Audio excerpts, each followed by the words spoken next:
آپ میرے چہرے پر اطمینان دیکھیں گے، مسکراہٹ دیکھیں گے، فریشنس دیکھیں گے، تو اس کی کیا وجہ ہے؟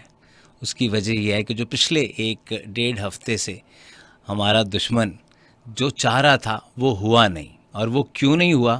وہ ان مرد مجاہدوں کے لیے نہیں ہوا، ببر شیروں کی وجہ سے نہیں ہوا. بلکہ ببر شیر بھی میں کہتا ہوں خادم ذرا چھوٹا لفظ ہے، اللہ کے شیر کہہ دیتے ہیں، یہ زیادہ ٹھیک ہے کہ اللہ کے شیروں کی وجہ سے یہ اطمینان 24 کروڑ عوام نے انجوائے کیا اور سٹل کر رہی ہے.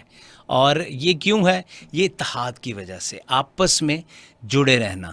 جو انٹرنل معاملات ہیں وہ ہر جگہ ہوتے ہیں، لیکن وہ بالائے طاق رکھ کے جب اس طرح کی کوئی سچویشن آتی ہے تو آپ نے یہ زندہ مثالیں اب دیکھیں 2025 میں، جہاں لوگ یہ رومرز پھیلا رہے تھے کہ سوشل میڈیا جناب پاکستان کے بچے ینگسٹر یہ سوچ رہے ہیں، وہ جو 20 سال پہلے کی جنریشن تھی وہ کچھ اور سوچتی تھی اور اب کے لوگ کچھ اور سوچتے ہیں. تو یہ ساری سوچیں غلط اس وقت ثابت ہوئیں جب ایک کاز کے اوپر سب اکٹھے ہوئے.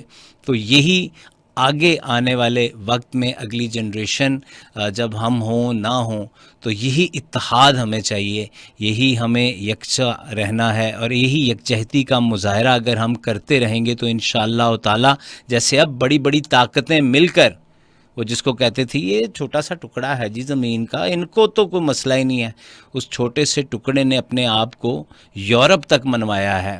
اور سٹاک ایکسچینج اٹھا کے دیکھیں، ہمارے جتنے بھی لڑکے تھے ان کی ذرا آپ تیاریاں اور کرتب چیک کریں، اور پھر اس کے بعد آپ یہ دیکھیں کہ اس لحاظ سے بھی منوایا کہ اب جا کر لوگ ہم سے ٹریننگ لینے کی باتیں کر رہے ہیں. کون سے وہ ممالک جو کبھی کبھی اس طرح کے بیانات ان کے کہنے کے اوپر، وہ انکل ٹام جو ہے نا ان کے کہنے کے اوپر دیتے تھے، تو انکل ٹام کو بھی سمجھ آ گئی ٹویٹر کے اوپر کہ نہیں، یہ قوم اور ہے. اس کی وجہ یہ صرف اتحاد ہے. اللہ تعالیٰ اس اتحاد کو ہمیشہ قائم رکھے.